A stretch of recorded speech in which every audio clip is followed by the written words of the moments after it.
Welcome to the road to 1 million US dollars, and let's get right into the Bitcoin chart for today, starting on this 4-hour time frame, and then we're going to move to higher and higher time frames. As always, I will only be covering the unbiased technical analysis and nothing more. Right here we have a warning signal flashing on the 4-hour time frame because potentially we are about to break down below this ascending line of support, which would also invalidate this potentially bullish setup in the form of this ascending triangle pattern. Now, as you know, if you watched yesterday's video, an ascending triangle is only bullish after we actually break out above this area of resistance sitting at 71.5k. In that scenario though, it would set up a price target at about 80,000 in the Bitcoin price. There is also a bunch of liquidity up here, which I will show you in the liquidity analysis later on, but all of that will have to be crossed off if we really start breaking down below here, because at that point we are no longer looking at that ascending triangle pattern. Now, on top of that, we also have a hidden bearish divergence, which is when you have lower highs in the Bitcoin price and higher highs in the RSI momentum indicator. Typically, this points towards us getting a break from this bullish price action that we saw here recently, either in the form of some choppy sideways price action or potentially even some bearish momentum. Keep in mind that a hidden bearish divergence is less strong of a signal than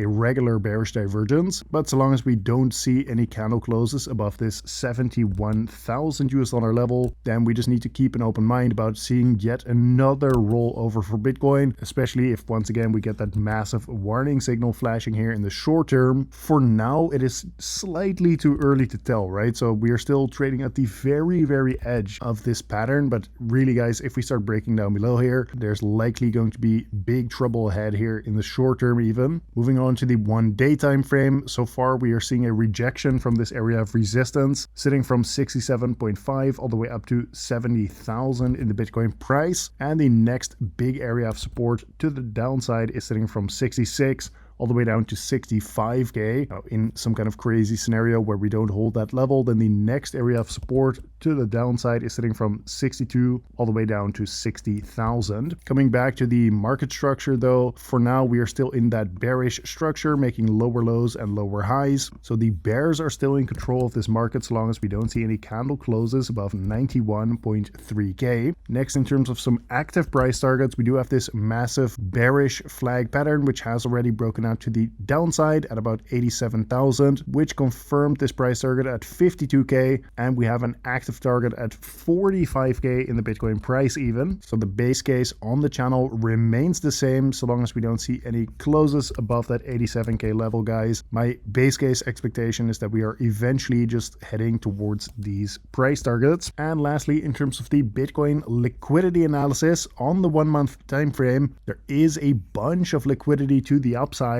but right now there are just a bunch of warning signals flashing, and before it starts to make sense to target a bunch of liquidity at 80k, you would need to see some kind of invalidation of this bearish divergence. And if we stay within the means of this ascending triangle pattern, then you could also look for a break above 71.5k, so you can actively start targeting this 80k level. But zooming into this 3-day time frame, there is quite a bit of downside liquidity sitting at around 66.6k, even at 66.3k as well.